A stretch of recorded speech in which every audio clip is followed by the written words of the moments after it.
After their meeting at the hospital, Jinshin followed Qiushui back to her home. As they entered the old apartment building, Jinshin started to take in the surroundings. He was baffled by the state of the place. "Sister, is this really where you live?" he asked, his voice filled with concern. "This building is about to be demolished, and you still dare to stay here?" Walking ahead, Qiushui turned to glance back at him, her cheeks flushing slightly. Forcing a smile, she tried to explain, "The rent is cheap here, and it's close to the hospital, so it's convenient for me." It was clear she was making excuses, her smile barely hiding the embarrassment in her voice. They reached the door, and Qiushui pushed it open, inviting Jinshin inside. As he stepped into the modest apartment, she smiled warmly and said, "Go ahead and take a shower. Relax a bit. I'll cook something delicious for you." Still lost in thought, Jinshin nodded absent-mindedly. As he wandered deeper into the apartment, he couldn't shake the memories from his past life. He recalled how Qiushui had often sent him money. At the time, he hadn't thought much of it, but now the realization hit him. She was living in such poor conditions because she had been sending him her hard-earned money. If she had kept it for herself, maybe her life wouldn't be this difficult. Jinshin stared at Qiushui's back as she moved around the kitchen, donning her apron, his heart heavy with guilt and sorrow. Sensing his gaze, Qiushui turned to look at him. "Is something wrong?" she asked gently. Then, noticing his hesitation, she added, "If you don't have clothes to change into, feel free to look in the wardrobe. You'll find some in there." Caught off guard, Jinshin scratched his head, feeling a little embarrassed. "I'll go rest for a bit then," he muttered before quickly retreating into the next room. The scene shifted to Qiushui's bedroom. Jinshin opened the wardrobe, looking for something to wear. But what he found left him puzzled. The wardrobe was filled with men's clothes. Confused, he called out, "Sister, why do you have so many men's clothes in here?" From the kitchen, Qiushui's voice responded calmly. "Oh, those?"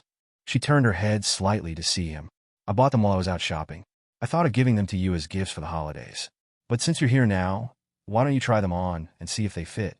Jinshin stared at the t-shirt he had pulled from the wardrobe, and suddenly, tears welled up in his eyes.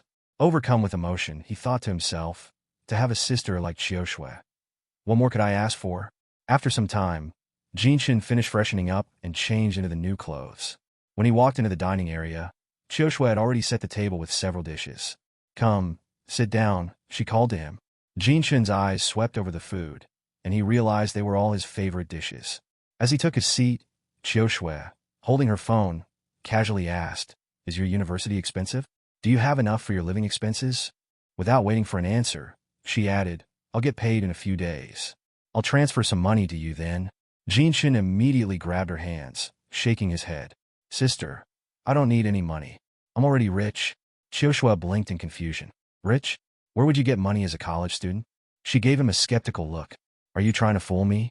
Instead of arguing, Jinshin simply said, "If you don't believe me, I'll transfer some to you, and you can check for yourself." He pulled out his phone and, without hesitation, made a transfer. Moments later, Qiushui's phone buzzed. Her eyes widened as she stared at the screen. 1 million yuan? She gasped, covering her mouth in shock. "Jinshin, where did you get this kind of money? You're not involved in something illegal, are you? Are you mixed up with some kind of money laundering gang?" Jinshin, who had already started eating, looked up calmly. No, I earned it. From the game 8 Wastelands." Qiushui raised an eyebrow. "From a game? I've heard people can make money playing 8 Wastelands, but this much?" She was still trying to wrap her mind around it. Jinshin smiled, holding his food bowl. "You don't have to worry about money anymore. You don't need to work so hard. You've taken care of me all this time. Now it's my turn to take care of you." Still staring at her phone, Qiushui scoffed lightly. "Who wants you to take care of me?" She shook her head stubbornly and added, "This is your hard-earned money. I'm going to return it to you." At her words, Jinshin stopped eating, suddenly standing up from his seat. "Sister, are you treating me like an outsider?" His voice was stern. "If you keep this up, I might as well leave right now." Qiushui quickly stood as well, her face full of alarm. No. How could I treat my little brother like an outsider?" she hurriedly explained. Hearing her words, Jinshin sat back down, his expression softening. "Then just take the money." Qiushui remained hesitant. "But I should save it. What if you need it later?" Jinshin wouldn't budge. He picked up a kebab with his chopsticks and held it out to her. "Just take the money and stop acting so distant." His tone was firm but gentle. After a brief pause, Qiushui finally gave in, a hesitant smile tugging at her lips. "All right, fine," she agreed softly, taking the kebab. As the two dined together, night had already fallen. After finishing their meal, Qiu began cleaning the table. "I'll handle this," she told Jinshin.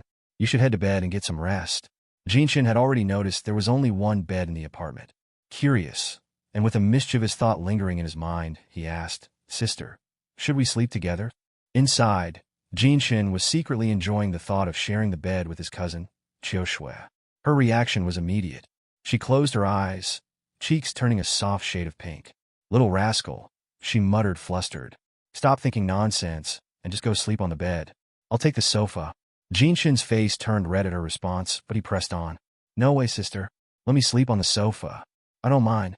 Embarrassed by his earlier suggestion, Qiu gave him a gentle push toward the bedroom. "Just go already," she insisted. "You take the bed, and I'll sleep on the sofa." Eventually, Jinshin relented, heading to the bedroom.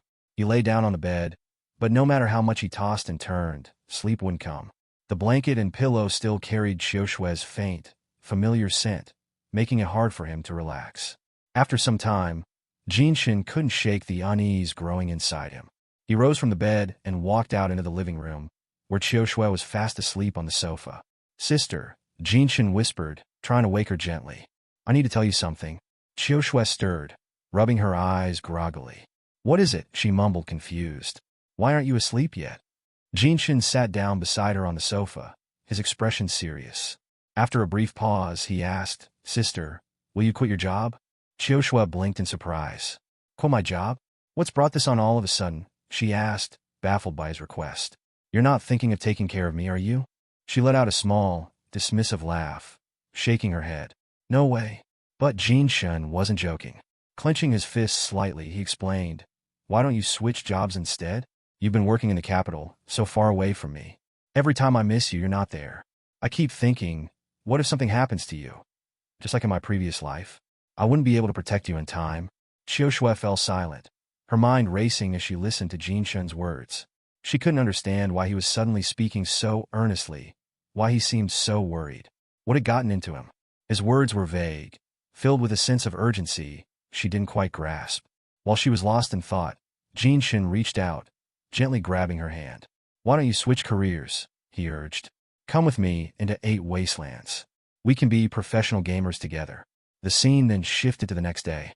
Qiu was at the hospital, going through her routine work, but her mind kept drifting back to the conversation from the night before. Jinshin's words echoed in her thoughts, making it hard for her to focus. Why does he want me to join him in the game? She wondered. Should I really quit my job and go with him? Suddenly, a loud bang echoed through the hospital, snapping Qiu out of her thoughts. She immediately stood up, her face filled with surprise as she turned to look. A group of doctors and nurses had gathered around her, smiling brightly. "Happy birthday, Qiu," they cheered. Among them, a male doctor named Zhang stepped forward, offering her a bouquet of roses. "I've reserved the most luxurious private room at fooding restaurant in the capital," he announced with a proud grin. "Everything is on me for your birthday party." The nurses around them started whispering excitedly. "Dr. Zhang is so generous," one of them exclaimed. "You should definitely go out with him already," another suggested with a teasing smile. Qiu accepted the bouquet, though her hesitation was evident. "Thank you, Dr. Zhang, but really, you didn't have to go to all that trouble. I should be the one treating people on my birthday, not the other way around." Dr. Zhang, undeterred, moved a little closer to Qiu. "Come on, Qiu," he said softly. "You already know how I feel about you. Why are you still acting so distant?" Qiu lowered her gaze, confusion clouding her mind. She didn't know how to respond, her heart conflicted. Meanwhile, Dr. Zhang had ulterior motives running through his mind. He planned to take her to the fancy restaurant, get her drunk, and take advantage of the situation. A sly grin tugged at the corner of his mouth, hidden from the crowd. Just then, Jinshin arrived at the hospital, casually twiddling a key around his finger. He glanced around at the commotion and murmured, "It's pretty lively here." As Dr. Zhang turned to look at the newcomer, his gaze landed on the key in Jinshin's hand. His eyes widened in shock. He recognized it as the key to a luxury sports car. Zhang began to sweat. He had heard rumors that Qiu's cousin was poor and relied on her financial support just to get through school. How could someone like that possibly own a sports car? Jinshin, noticing Dr. Zhang's reaction, smirked and walked forward confidently, extending his hand. "Nice to meet you," he said, his voice casual but carrying a subtle edge. Dr. Zhang, still flustered by Jin Shun's unexpected appearance, hesitated before forcing a smile and shaking his hand. But as Jin Shun gripped his hand tightly, Zhang couldn't shake the feeling that something was off. Jin Shun's smirk deepened as he squeezed Zhang's hand just a little harder. Let's see what kind of scheme you're planning against my sister, Jin Shun thought, his eyes narrowing ever so slightly.